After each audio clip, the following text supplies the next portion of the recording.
Welcome to another journey into the wonders of ancient Egypt.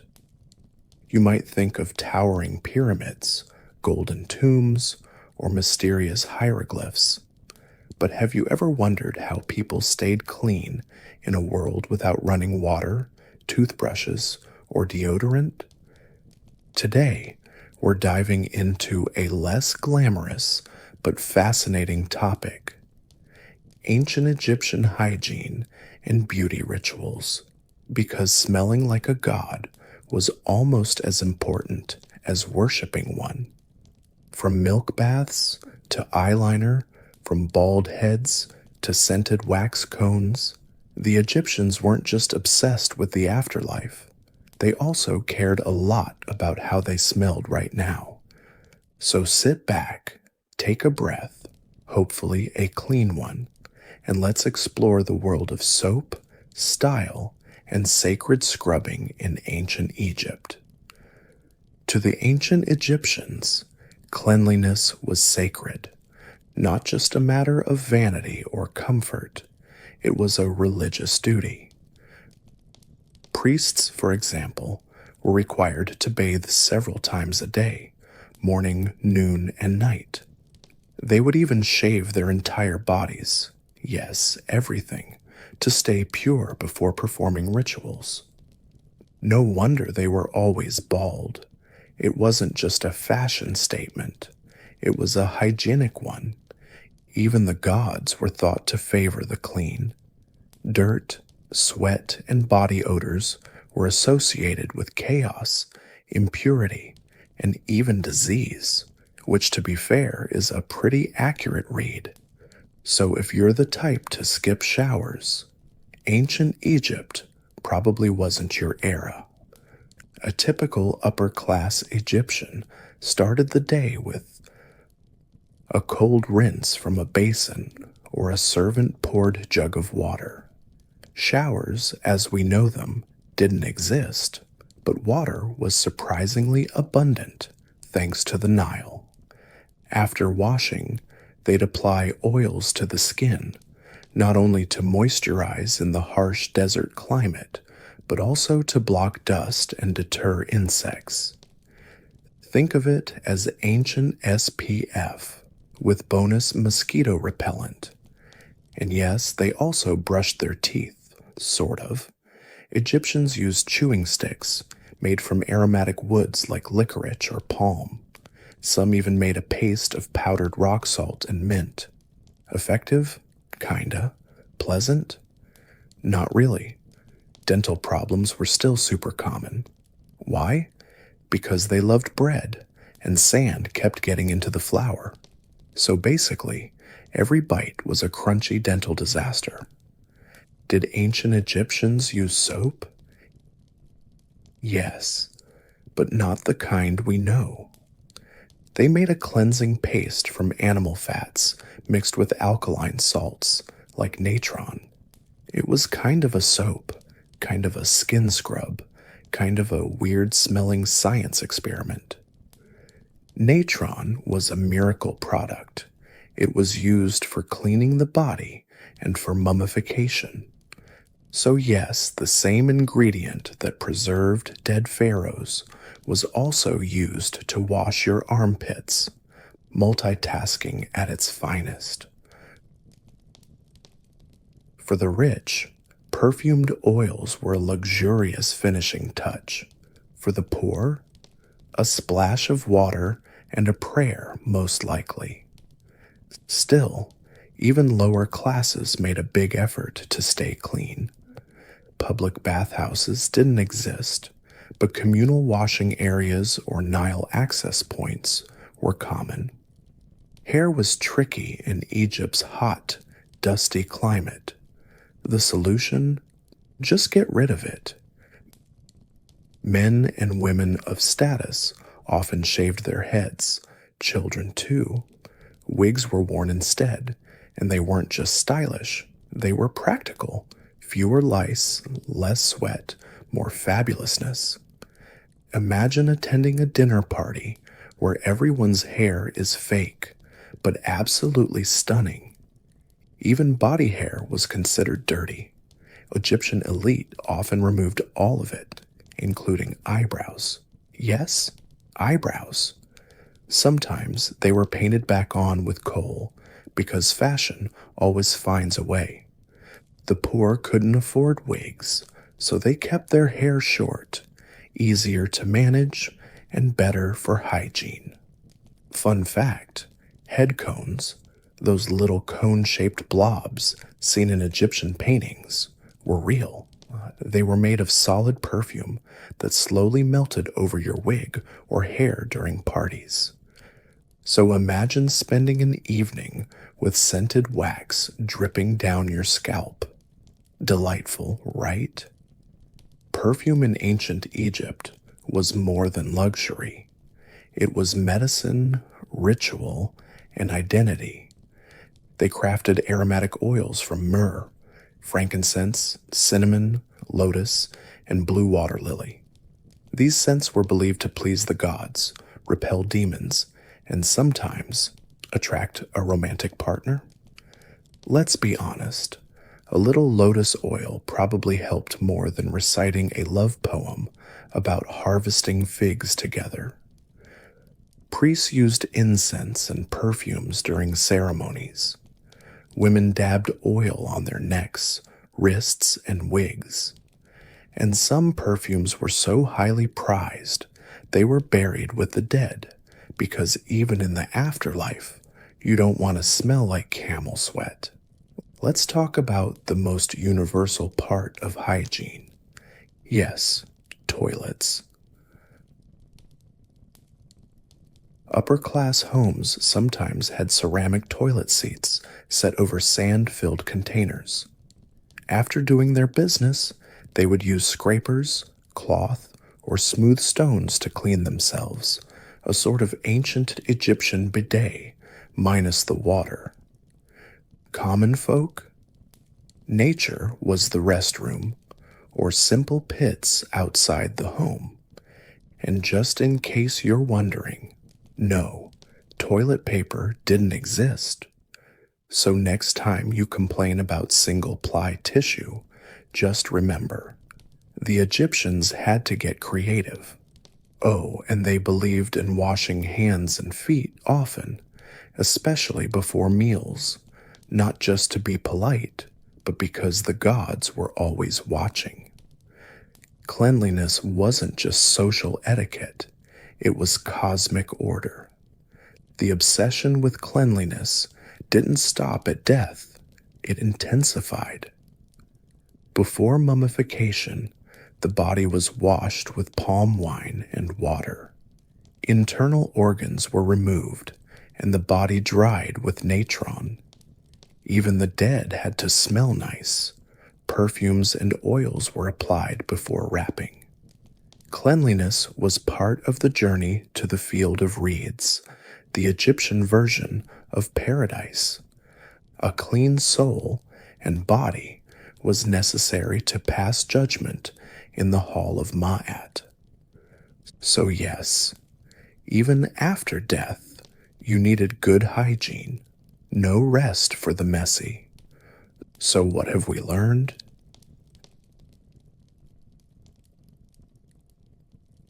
The ancient Egyptians were clean, smooth, shaved, scented, and way ahead of their time when it came to personal care. They turned hygiene into a spiritual practice, a social marker, and a form of art. They didn't just want to look good, they believed it kept them healthy, favored by the gods, and ready for eternity. So next time you're too tired to shower, just ask yourself, what would a priest of Ra do?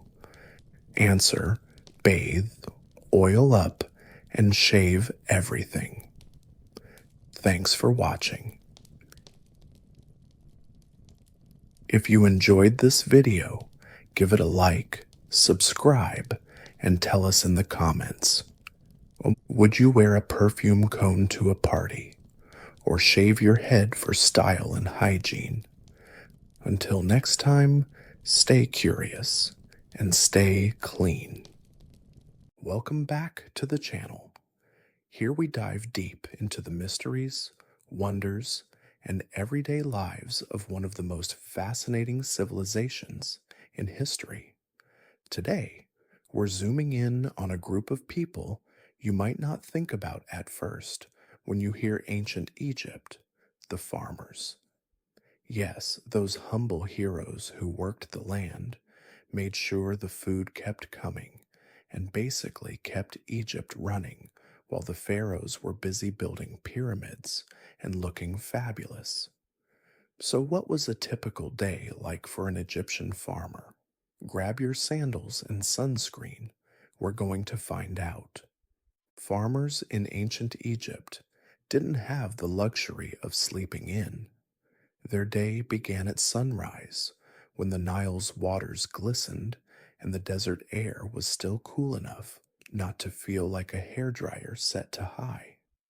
Imagine waking up with the rooster crowing like an alarm you didn't set, and knowing you've got a long day ahead before the sun turns into a blazing ball of fire.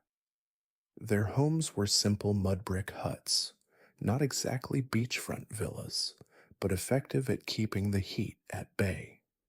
And while they might not have had AC, at least the Nile was nearby for a quick splash or to carry water for their crops.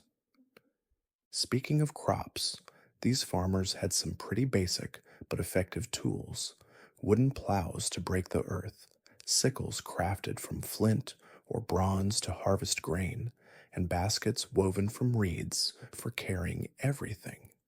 No tractors or drones here. If you told an ancient Egyptian farmer about a self-driving tractor, they'd probably think you were talking about magic or a really lazy ox. Their staple crops were wheat and barley, the main ingredients for bread and beer, which were basically the foundation of the Egyptian diet.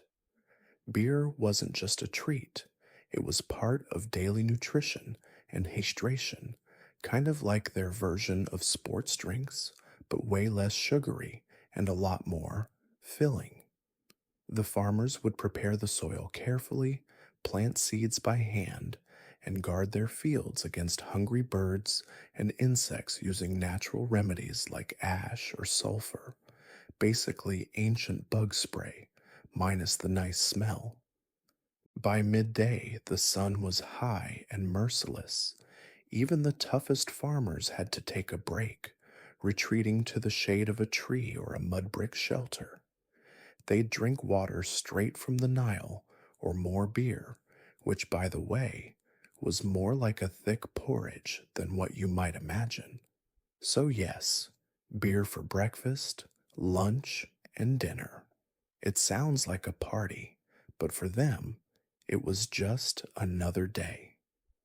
One of the coolest inventions these farmers relied on was the shaduf, a giant seesaw bucket used to lift water from the Nile to irrigate their fields. Simple, clever, and a great team building exercise. You needed someone to pull down one side while the other side lifted the water.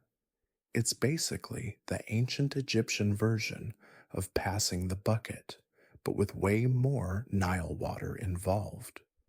This irrigation system helped keep the fields fertile even when the Nile wasn't flooding as much as usual. The afternoon meant more hard work, but hopefully a little less sun. Farmers tended to their crops, weeding, fixing canals, maybe mending fences. If they had animals like goats, sheep, or cows, they'd check on them too. Livestock was essential, providing milk, meat, and leather for tools and clothing. After a long day, the farmers would return to their village, tired but proud. Evening was family time, sharing stories, singing songs, maybe a little dancing to thank the gods for a good harvest. Speaking of gods, the farmers were deeply religious, praying to Osiris, the god of agriculture and the afterlife, and Hapi, god of the Nile's floods. They believed these gods controlled the success of their crops and even used amulets and charms to protect their fields from evil spirits. When you're battling droughts and locusts, a little divine help sounds like a smart strategy. What about their diet? Mostly bread, onions, garlic, lettuce, cucumbers, and fish from the Nile. Meat was a luxury reserved for special occasions or the wealthy. So, in a nutshell, their meals were carb heavy with a splash of river catch. Makes modern pizza nights look extravagant, doesn't it? Harvest season was a big event. Cutting the crops with sickles, threshing the grain, and storing it safely meant the difference between plenty and famine. And yes, farmers paid taxes to the Pharaoh, usually in grain. So they were the original taxpayers, keeping the Pharaoh's granaries full and the government running smoothly. So, what did we learn from the daily grind of an ancient Egyptian farmer? Early mornings, long hours, simple tools, strong faith, and a life tied intimately to the rhythms of the Nile. Without these farmers, the great monuments of Egypt would be nothing more than rocks in the desert. Next time you enjoy a sandwich or a cold beer, give a little thanks to those ancient heroes. And if you ever feel tired of your modern 9 to 5, just remember, at least you don't have to irrigate your fields with a giant seesaw bucket under the blazing sun. Thanks for joining us on this journey back in time. If you enjoyed this deep dive into the life of an Egyptian farmer, don't forget to like, subscribe, and ring that bell so you never miss an adventure with us here at Ancient Egypt Explorers. Until next time, keep wondering, keep exploring, and remember, history is everywhere, even in the dirt beneath your feet. Welcome back, traveler. Tonight, I invite you to join me on a unique journey, one that few have ever imagined. We're stepping inside the private bedroom of an ancient Egyptian pharaoh. Yes, the very heart of royal Egypt, where power, mystery, and divine ritual came together beneath the starlit desert sky. Take a moment.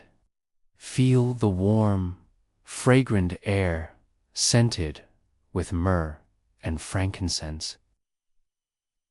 Hear the soft rustling of fine linen curtains, the faint splash of water from a small basin, the distant hum of the Nile night. You're no longer in the modern world. You've entered the sacred realm of a living God. Ahead, the Pharaoh himself awaits you, reclining on a low wooden bed, richly decorated with gold and precious stones. His eyes gleam with curiosity and amusement, as if he's been waiting for you all day. "Welcome," he says, with a voice both commanding and kind.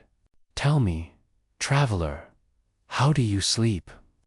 On a soft mattress piled high with pillows? Or do you brave the cold, hard floor like many of my subjects?" You pause to think. Honestly, a soft bed sounds perfect after a long day. But the Pharaoh's bed isn't just a place to sleep. It's a throne, a sacred altar, a symbol of divine protection and power. Let's take a closer look. The Pharaoh's bed is carved from acacia and sycamore wood, sacred trees linked to the gods. The legs of the bed are shaped like lions' paws, symbols of strength and kingship, reminding everyone who sees it that this is a place fit for a god king. No IKEA furniture here, that's for sure. Instead of a mattress like ours, the bed is layered with carefully woven linen and wool. Soft, relatively so. Cool enough for the desert heat. Absolutely. But pillows. No fluffy down here. Instead, there's a wooden headrest, a curved block carved to cradle the head and neck, keeping them cool during hot nights, and, legend has it, protecting against evil spirits.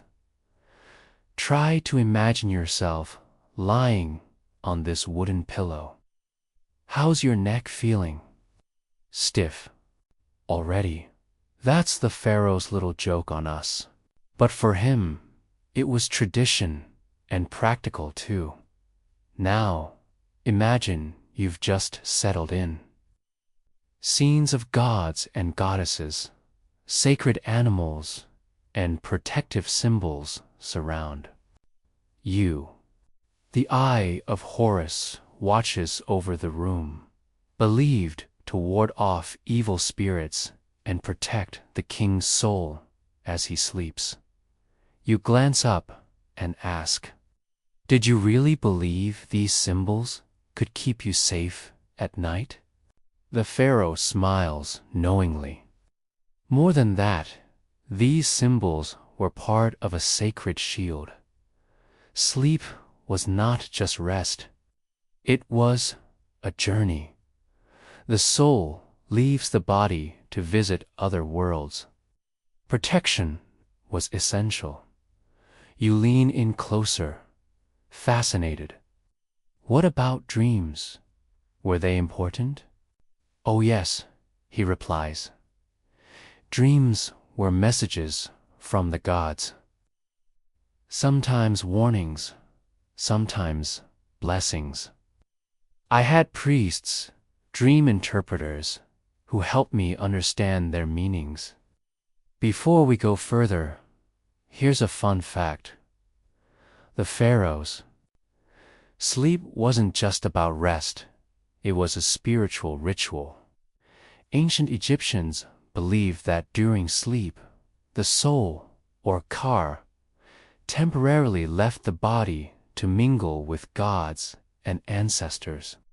This is why the bedroom was so heavily decorated with protective symbols and sacred art, to guard the pharaoh's Ka on its nightly journey. Imagine your bedroom walls coming alive as your spiritual body takes a trip. And here's another curiosity. Pharaohs often didn't sleep alone. While the royal bed was large, attendants or family members might be nearby, offering protection or assistance during the night. It was a busy place. So, if you're imagining a peaceful, quiet, royal bedroom, think again. It could be quite lively. Let's return to the bath ritual. Before sleep, the pharaoh enjoyed elaborate bathing ceremonies. No quick showers here. Instead, servants would pour warm water scented with myrrh, frankincense, and sometimes lotus flower oils over the king's body. These baths were not only cleansing, but also deeply relaxing and spiritual, preparing the pharaoh for peaceful sleep and divine dreams.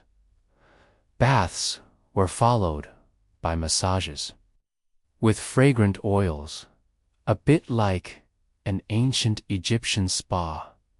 In fact, cosmetics and grooming were extremely important to the pharaoh's image, even before bedtime.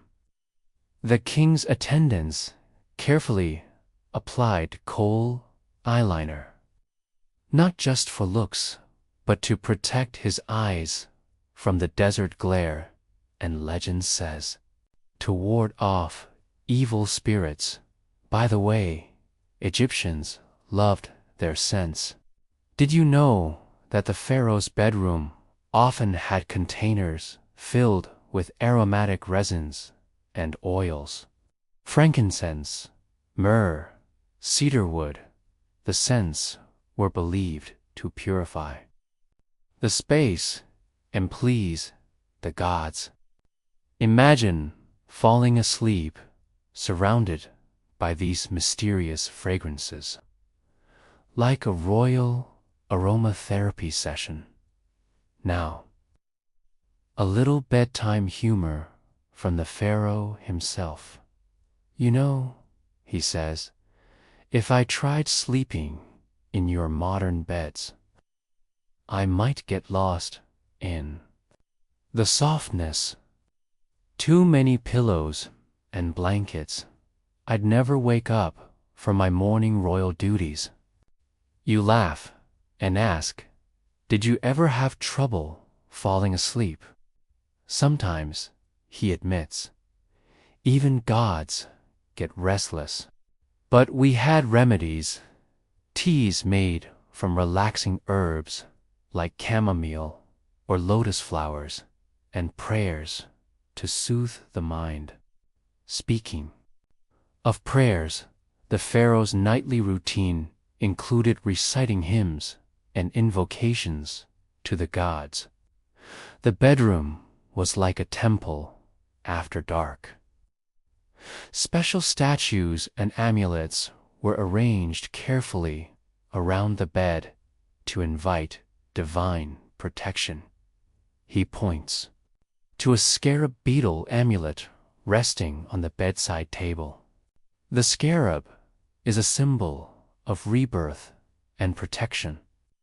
I wear one to guard my soul from harm while I sleep. Did you know that the pharaoh's sleep posture was also a matter of belief? Sleeping on the left side was thought to promote health and spiritual harmony. Rolling over to the back or right side was sometimes discouraged, as it was believed to invite bad spirits. If you ever find yourself tossing and turning, just remember the pharaoh's advice.